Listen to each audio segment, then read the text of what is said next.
Brought to you by Hula Frog. Local things for kids to do. HulaFrog.com. Hello, and thanks for watching Illusionist Michael Howell Live. I'd like to thank our sponsor, Hula Frog. I'd also like to thank our guest sponsor, Macaroni Kid. Another thanks to Williams Magic Shop, Arizona Families, and Mildred and Dildred. If you guys want to find out what supplies you're going to need for each episode, you can go to illusionistmichaelhowell.com and click the Illusionist Michael Howell Live link. We're going to start off this episode with a magic trick. As you guys can see, we have a really cool drawing of a beautiful bird. And watch this.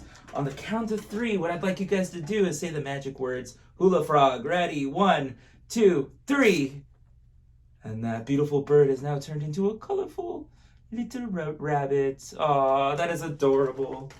Okay, so look at that, guys. Immediately, right off the bat, we started this episode with some magic. We got some upcoming events. Magic show at the Berger Performing Arts Center, September 19th. My company, Magic Factory LLC, is presenting Broadway star Chuck Wagner. You can find out more information on upcoming events on illusionistmichaelhowell.com.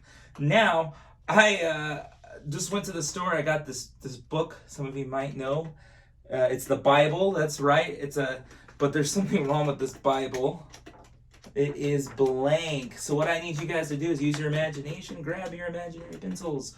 Start drawing Noah's Ark and different Bible things. Oh, yes. Okay, good job. I'm gonna grab all those pictures and throw them into the book.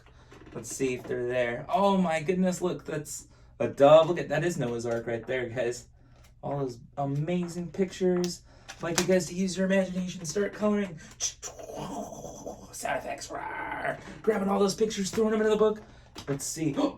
Now they're colored. Look, Noah's Ark was colored. That's really pretty. Wow, that's cool. Oh, I'm gonna do this again on the Illusionist Michael Howell Live for Twitter. No, I'm just kidding, guys. Let's erase the coloring book. Go. What? Thank you. The crowd goes crazy. Okay, well, we're going to do a science experiment. Make sure, you kids, that you have your parents do this. It's very dangerous, so it's one that your parents should do for you to watch. I don't want you guys doing this on your own. You're going to need your dirt. I would recommend for the parents to do this over a cake pan or a cookie tray, cake pan, whatever you have. So I put dirt in this glass bowl right here. Got my lighter fluid, got my fancy dancy lighter, and then in this cup we have a mixture. We have 2 tablespoons of baking soda and 8 tablespoons of sugar. So what you're gonna do, no, you're not gonna eat it, that would be gross. So you're gonna take, I'd say, a spoon or so, maybe put some of that right there, maybe a little bit more. And then some lighter fluid. I think you put it around, is that right? Yeah, here. Woo, so just around, probably not too much. I get a little crazy with the lighter fluid. And then what you're gonna create here is it creates like a little snake looking thing, like when it burns. It's pretty cool, watch. You guys have seen these, oh gosh, those fireworks at Walmart, they call them snakes. Well, this is gonna do something very similar here. Oh, look at that, it's starting to create the snake, guys. And Jerica's actually, if you want, I wouldn't recommend carrying it, but so it's closer to the camera, you guys can see as it forms. And this is one we're just gonna kind of sit on. It smells really funky. Oh, look at that, it's building up there. That's neat. And it makes like a little snake. It's like those little round snakes you get in the fireworks section at Wally World, or as we like to call it, Walmart. Is it still doing it? Mm-hmm. It's basically, that's the same concept as those little snakes. You get the little firework ones. Okay, it looks like it's burning out. But there you go, creating like a little snake-like. Let me see, oh, that's cool. Dun, dun, dun, dun. So guys, try that. Make sure you have an adult do it with you, or do it for you so you can watch. That one's fun, smells good, kind of smells like marshmallows burning a little bit. Now, guys, it's my favorite part of the show where we get to talk to our guest. Our guest is brought to you by Macaroni Kid. Thank you, Macaroni Kid, for sponsoring our guest Now we're gonna go into the TV.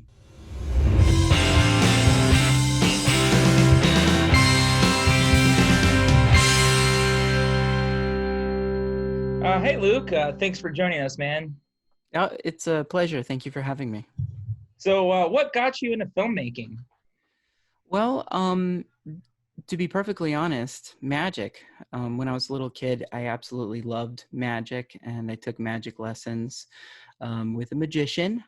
And slowly that became a love for special effects, because special effects are really just magic tricks that you do on a film set.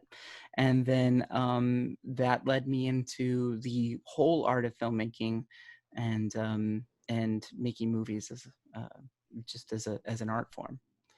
So that's really what led me through. And as I've gone along, I've just realized that there are a lot of parallels between magic and movie making. That's awesome, man.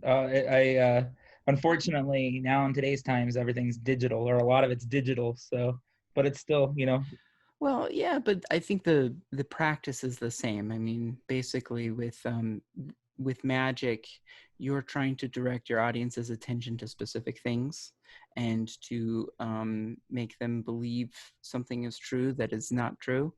And I mean, the principle is really the same. And movie making as a whole, just as a science, is really nothing more than an optical illusion. I actually brought some of my little film history gadgets and gizmos with me because I teach film, and I brought with me some of the things that I use in my history of film to kind of explain to you how film works. oh, Is it awesome. okay if we do a little of that? Sure, Little yeah. film Why don't you, film science? yeah. What do we got? What do we have in that Well, video? the first thing that I brought with me is this little toy here. I don't. Some of you probably have one of these, but if you push the button there, it lights up. See, and it does. You kind of see it flashing. And then here, if I push this, you see it. It does tricks. But there's one trick here that it does specifically that I think is a really excellent way of explaining basically how films work. So, what do you see there, Mike? What do you see? The What's light happening goes to the light? back and forth, back and forth. Yeah. So we are interpreting this light as going back and forth across the surface of this toy, right? Right. But in reality, if we cover up all of the lights on the unit, we see that really there's just one light there blinking, and there's one light there blinking, and there's one light here blinking, and there's one light on the end there blinking. So in our brains, we are creating the motion. The light isn't actually moving across the surface of the toy. We're just creating that motion. And scientists have a fancy term for that. It's called the phi phenomenon.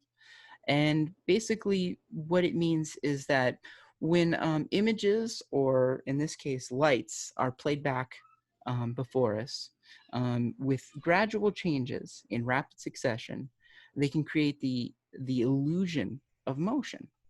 So the same thing, that same principle is used in order to make movies.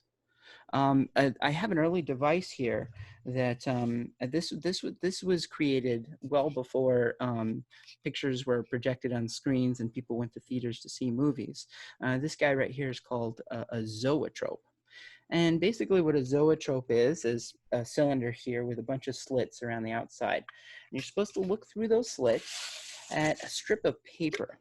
And if you take a look at this paper that's inside there, what do you see there, Mike? What do you see? I see looks like somebody riding a horse, a jockey riding a horse. Yeah, and how many horses do you see? Lots of horses. Lots of horses. Yeah. And are all the pictures the same? If you take a good close look, are all the pictures the No, they're same? slightly different. Yeah, so we've got all of these pictures that Like, are changing really gradually, right? And are those pictures moving? yeah, they are. Even that's cool. That's really cool. Well, but I mean, is the horse moving? Do you see the No, horse no, the moving? horse isn't moving. No, the horse is not moving. That's several still images there.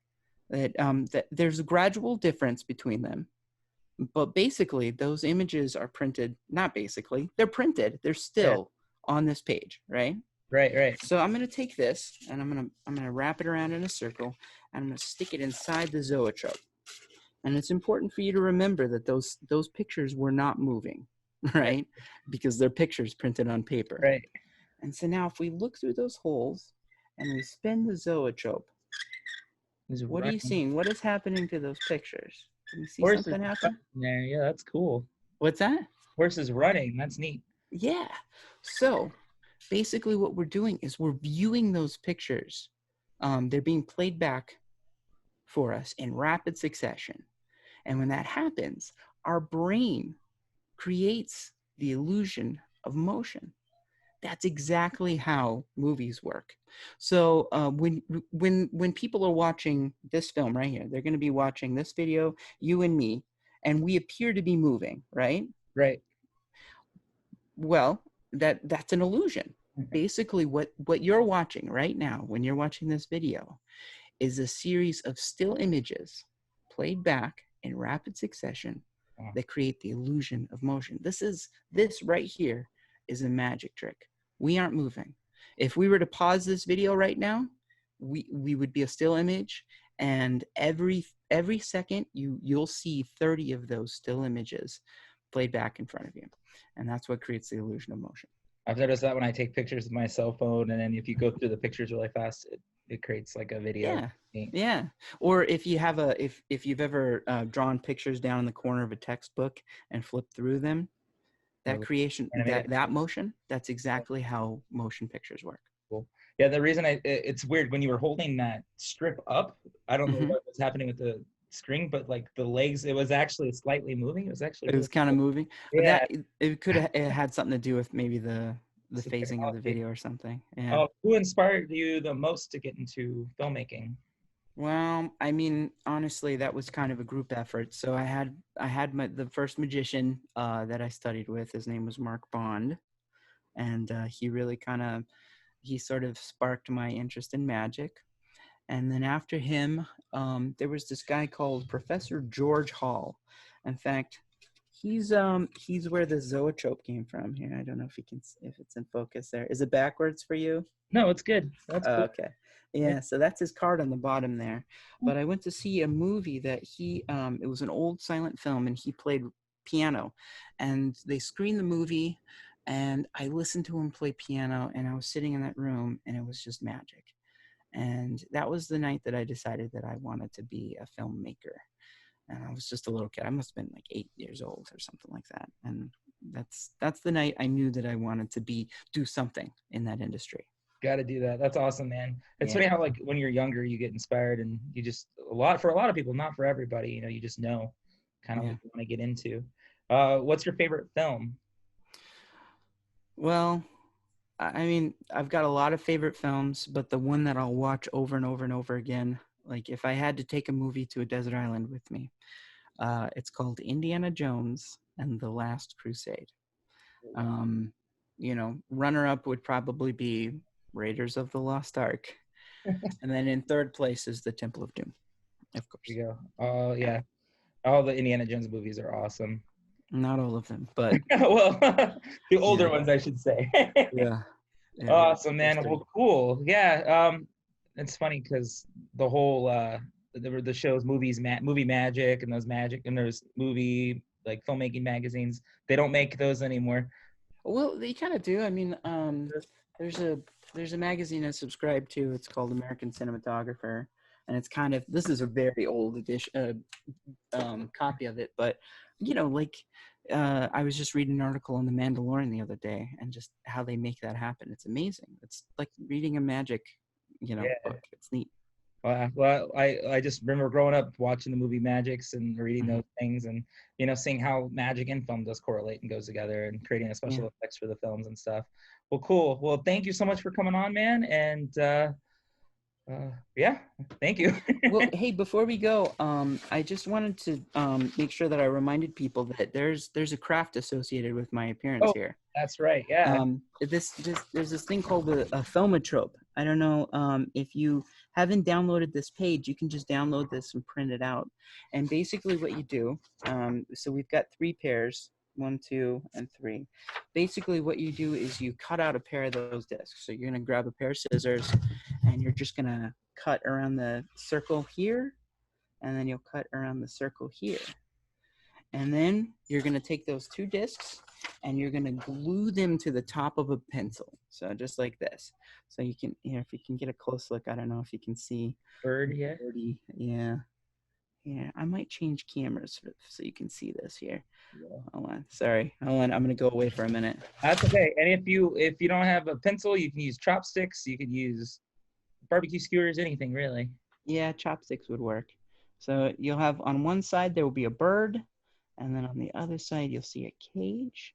And so you see I've glued that to a pencil. And then what you're going to do, once you've got it glued and it's nice and solid, is you're just going to spin that. And when you spin this thaumatrope, it'll create the illusion that the bird is sitting in the cage. It's really hard to see because this camera here is shooting at a frame rate that is not moving as fast as your eye would see this. Right. So, yeah, just give this a try. It's really neat. So as you spin it, you'll spin it just like that, and you'll watch the picture, and you should see the bird appear inside the cage, or the fish inside the fish bowl. Or if you look at the very last 2 circles, I left 2 blank circles for you so that you can make your own pictures. So you can draw whatever you want, flower pot and a flower. And if you spin them like that, they should join together. And that's basically everything that makes movies work. It's what we used to call persistence of vision, but is now being pretty widely accepted as phi phenomenon. So, that's awesome. Yeah. Well, yeah, and if you guys want to download that template, you can go to illusionistmichaelhowell.com, and that's on there, so you can get that. Try it out at home because, like, it's even cooler when you see it happening right in front of you. So yeah, it's a lot better. Yeah, it's like some of the science experiments we do. Sometimes you can't really see them, but if you try them at home, like, they're really, really cool. Well, thank you so much for coming on, and if you guys want to find out more information. You said you teach. Yeah, I teach high school. Yeah. So yeah, just if you guys want to find out more information, you can go to illusionistmichaelhowell.com, and there'll be more information on there. Thanks for coming on, man. All right, thank you. Again, I'd like to thank our guest sponsor, Macaroni Kid, and another thanks to Luke. We're going to get back into some experiments. I have a balloon right here. You're going to need a balloon. You're going to need a safety pin or a needle, and you're going to need your tape. With your tape, what you're going to do is you are going to create, you're going to rip off 2 pieces and create an X. I'm going to go ahead and put the X on my lantern right there. Then you're going to want to blow up your balloon. Wouldn't blow it up too much. Then you're going to take your amazing piece of tape, which you have X'd, put it on your balloon, and then you're going to put the safety pin or the needle inside. Now, the reason it doesn't pop is because the tape stops the hole from expanding. If you were to put it in normally, the hole would expand, cause the balloon to pop. Bada bang, bada boom, pretty awesome. Okay, guys, I don't know about you, but summer is coming along, and in the summertime, I get extremely thirsty. I really like drinking Kool-Aid. It's a lot of fun. I just like, oh gosh, that's crazy. I'm just showing off, guys. I'm just showing off. All right, we're gonna keep going on with the rest of the show. I lost my place here. Okay, that's right. I'm going to teach you guys a magic trick with a deck of cards.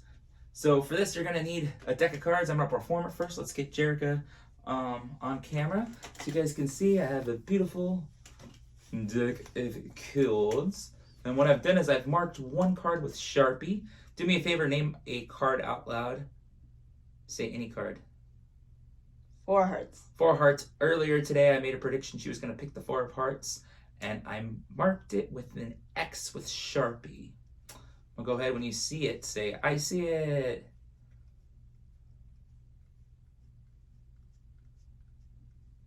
I see it. Do me a favor, take out the 4 of hearts. Okay, show it off to the camera, ladies and gentlemen. The 4 of hearts. Now for this, you're going to need a Sharpie, and you're going to need a deck of cards. Real quick, I'm going to show you guys. So, look. That is the ace. That one's marked. So every other card On the face of the card is X'd. There's an X right there. And then on the back, it's the same way. So every other card. So that one's not marked, but that one, it has an X on it. That one doesn't. That one does. So that if they had said, let's say they had said the 3 of clubs, you would have showed the back because that's the part that was marked. Easy to do, something fun you guys can do at home. Try it out on your friends. It's a lot of fun. I have an animal rescue, Rose Ranch Animal Rescue. We rescue all types of animals. Actually, we're going to show you guys. This one is not much of a show hamster. He gets a little loud. It's a hamster. Really cute, really beautiful white hamster. But we rescue animals, and then I use them in the show to educate people about the animals and kind of get the word out there. If you guys want to find out more about Rose Ranch Animal Rescue, you can go to my website, illusionistmichaelhowell.com. There's a link for Rose Ranch Animal Rescue. Also, under Illusionist Michael Howell Live, you can go and you can see that there's like t-shirts. If you gift money, you get a free t-shirt. Or just go to the GoFundMe. We need to raise money to become our 501c3 again, guys. Also, I have a fan club that's also on my website, illusionistmichaelhowell.com. First page, you can see that there. Guys, it's that time. The jokes of the day. All right, Jerica, come on here.